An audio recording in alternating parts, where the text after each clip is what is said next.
Hi, friends. I'm Becca Werwell, author of the award-winning Road Trip Rescue series of faith-filled contemporary adventures for kids ages 8 to 12.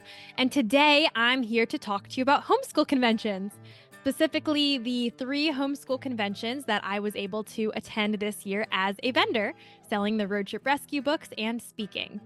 So the 3 homeschool conventions that I was able to attend were Teach Them Diligently, TTD, in Dayton, Ohio in March, Great Homeschool Convention, GHC, in Columbus, Ohio in April, and then most recently, the CHAP convention, which is the Christian Homeschool Association of Pennsylvania, in Elizabethtown, Pennsylvania in June. So I love meeting with readers in person whenever possible, and that makes it really exciting to get to attend these events, to meet people and families who are looking for good Christian books for their kids, because that's what I get really excited about talking about. So in this video, I'm going to share a recap of these 3 conventions, including some stories and also some lessons learned for next year. So if you're also an author and thinking about selling books at homeschool conventions, this might be interesting to you.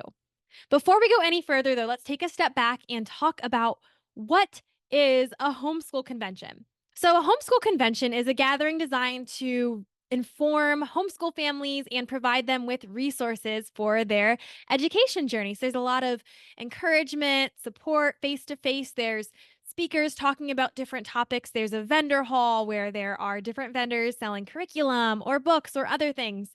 The conventions that I have attended have all been Christian homeschool conventions. So faith is often a focus of the programming, of the speaking sessions, and also of the vendors that you'll find in the vendor hall. So let's start with a quick recap of TTD, Teach Them Diligently. That was in Dayton, Ohio, from Thursday, March 20th to Saturday, March 22nd. On Thursday afternoon, I presented a behind the scenes of storytelling workshop. That's one of my favorite presentations to do. I do it a lot at schools. It's really fun because we get to go behind the scenes of the creative process, and then we do a hands-on writing workshop activity. And then on Friday afternoon, I presented a session called Books Without Yikes: How to Find Great Books for Christian Families with Amanda Trumpauer, who is my co host on our Ice Cream with Authors podcast. So we had a really great time presenting that and specifically speaking with parents about how they could find books that fit within their family's content guidelines. Thursday afternoon is when we set up our booth. And then from Thursday evening to Saturday evening, I sold books in the vendor hall. My husband, Seth, was there part of the time to help. He tried to be there during the busier times, then also if I was speaking. The vendor hall was open Thursday evening from 7 to 9 p.m., Friday from 10 a.m. to 7 p.m., so that was the long day, and then Saturday from 10:30 a.m. to 6 p.m. And we had all 3 books available. They were early copies of book 3, Road Trip Redemption, because that book actually didn't release until April, but we did have all 3 books in the Road Trip Rescue series available, which was really fun. GHC, Great Homeschool Convention, was the next month. So that was Thursday, April 24th to Saturday, April 26th in Columbus, Ohio. On Thursday afternoon, Amanda Trumpauer, my Ice Cream with Authors co-host, and I presented Books Without Yikes, that session again about how to find great books for Christian families. So it was fun to get to do this session 2 months back to back and to get to reach more families. And we got a lot of great feedback from that session. And I also had another session on Thursday that I taught called Reading with Heart: How Stories Grow Our Empathy. And we got to dive into some of my favorite middle grade novels and talked about specific strategies that families can read books together and work on growing empathy through that. Just like with TTD, we set up our booth on Thursday afternoon. And then from Thursday evening to Saturday evening, we were selling books from our booth in the vendor hall. This time, Seth was there the whole time to help. GHC was a larger convention just in terms of number of people there. So I was really thankful to have him there the whole time to help me man the booth, because we had a lot of people, we had a lot of great conversations, and it was nice for me to be able to have someone else to rely on when there were multiple people coming up to the table. The vendor hall was open on Thursday from 5 to 8 p.m., Friday from 9:30 a.m. to 7 p.m., and Saturday from 9:30 a.m. to 5:30 p.m. And we had the full Road Trip Rescue series available for sale once again, with book three at that point being officially out. And then the third and final convention, the CHAP convention, which as I record this was just a couple of weeks ago. That was from Thursday, June 12th to Saturday, June 14th in Elizabethtown, Pennsylvania. On Thursday morning, I had another chance to present that behind the scenes of storytelling workshop. And it was fun because CHAP actually did this special storyteller track on Thursday where several authors had workshops and presentations throughout the day. I set up my booth on Thursday morning, and then from Friday morning to Saturday evening, I was selling books from my booth in the vendor hall. It was open Friday from 9:30 a.m. to 6 p.m. and Saturday from 9:30 a.m. to 5 p.m. And again, we had the full Road Trip Rescue series available for sale. Seth was not able to be with me at this convention, but it ended up working out just fine because of the convention being a little bit smaller than GHC. It felt a little more manageable to be doing it on my own still. And also, I had a really great friend, CJ Malacy, who writes the young adult dystopian series, the Taliona series. She was my booth neighbor. And so she was able to help me out. Her sister was there and could hop over and help me at my booth if I needed to step away for anything. So that was really great. So, what else did I do at my booth besides sell books? Well, one thing was I had a prize wheel at my table, as I did last year, where I had different prizes available for kids who wanted to come spin the wheel. And that was a nice way to be able to draw some interest, draw kids into the table. So, some of the prizes included road trip rescue stickers. I had little dog erasers, there were different types of dogs. I had these dog paw print bracelets, which were fun and all different colors of those. I had mini poppet keychains that I thought would be fun for kids to play with on road trips to fit with the theme of my series. And I don't have any of those left to show, but those were a big hit. I also had these little mini books. They're teeny tiny and they're empty on the inside, but those were a really big hit this year as well.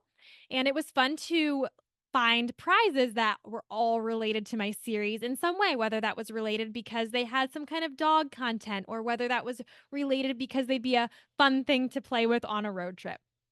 It was a really great way to get kids over and start talking about books they like to read. I also had some props at my table. I had my mascot, Bo, here. He doesn't look quite like Bo in the book series, but he's my mascot. So he was sitting at my table and makes a good conversation starter. Some kids like to come up and pet him. Not as exciting as it would be to have a real dog there at my table, but he's a pretty good substitute since that's not an option.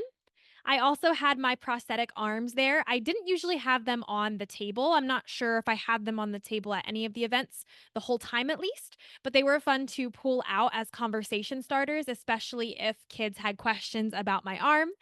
A few favorite stories from each of the conventions. So, teach them diligently.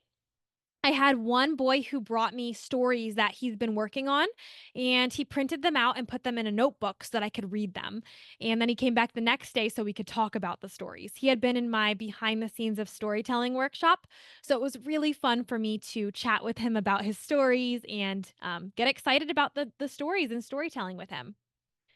I also had some families who told Amanda and I that our session on books without yikes, finding good books for Christian families, that was their favorite session that they'd attended so far during the weekend. So that was really great to hear that that was resonating with families.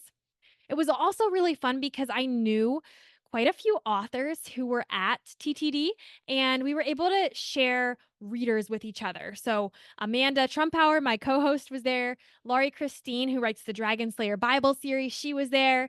CJ Malacy, who I mentioned was my booth neighbor at CHAP, she was there. Charlene Weaver, who writes picture books about the fruits of the spirit, was there.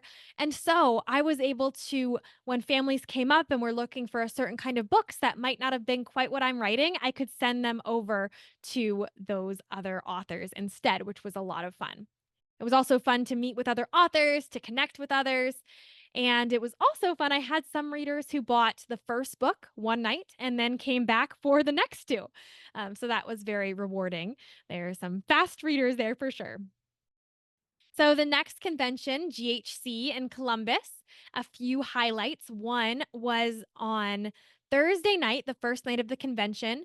My husband and I went out for ice cream with Amanda Trumpauer and her husband, and we did a recorded an episode for the podcast together in person. So we went out to get some food. She got ice cream, which is on brand. I got a veggie burger, which is not very on brand, but we hung out and recorded a podcast episode in person. It was also really fun to have my husband Seth with me the whole time at that convention because we were very busy. Once again, I loved meeting other authors. And it was also fun because TTD was just a month earlier, also in Ohio. So we had some readers that we'd met just the month before who had finished the series and they wanted to say hi and they wanted to talk about it. That was awesome. And then finally, CHAP. We had readers that had read the first 2 books last year and came back excited about book 3. So that was really fun. I also had a boy who came to my table, and he had attended my behind the scenes of storytelling session on Thursday. And he told his family that his favorite part of Thursday, which included staying at a hotel and swimming in a pool, his favorite part was when that lady talked about writing stories. So, my behind the scenes of storytelling workshop. That was really fun to hear that that was a highlight for him. There was also a girl who won a copy of my first book, Road Trip Rescue, from doing the CHAP giveaway card. They have giveaway cards that if attendees visit certain booths, then they can enter to win a prize. And she won my first book. And so she came back to my table. She bought the next 2 books and she was so excited. And she told me that she was thinking maybe she'd win the iPad. But when she saw that she won my book, she said that was even better because as a reader, getting a book can be even better than winning an iPad. So that was a really sweet thing to hear someone say. A few lessons learned for next year, which might be especially interesting to any fellow authors. I'd love to think about how we might add even more value to this series set and balance that out with pricing to be able to provide the best value possible for people. It was also great at GHC, like I mentioned before, to have Seth with me to keep records and run the prize wheel. When it's just me at the booth, like at CHAP, I really need to think about how to effectively divide my time between taking payments, conversations with readers, managing the prize wheel, all of that. So it's nice to have someone else at the booth when possible. And then after last year, I really wanted to get some more exciting freebies because there's already a lot of candy and not all grown-ups want their kids to have more candy. So those mini books that I showed, these really tiny books, were probably my biggest hit, or at least the thing that I had the most kids excited about after they got it. So it wasn't that kids were necessarily like, oh, I need to win this thing. But when they saw it, they were very excited. One way I like to think about these conventions and the way that I encourage others to think about them too is it's a way to make connections, not just to sell books on the spot. So you never know how those conversations and connections will pan out later. And also to keep collaborating with other authors. I know that it's tempting sometimes for authors to think, "Oh, that's my competition. Like I'm selling books, they're selling books. We're in competition with each other." But that's not true. We can never as a single author write enough books for one reader, one voracious reader. So we are not in competition. We can support each other. We can share readers and we can help point readers to the right author for what they're looking for. Thanks so much for listening to my recap of our 2025 conventions. I had a lot of fun and I'm eager to see what might be next for next year. If you homeschool, I'd love for you to sign up for my email list. You can send me an email, tell me which conventions I should go to next year, and hope to see you at a convention in the future. Happy reading.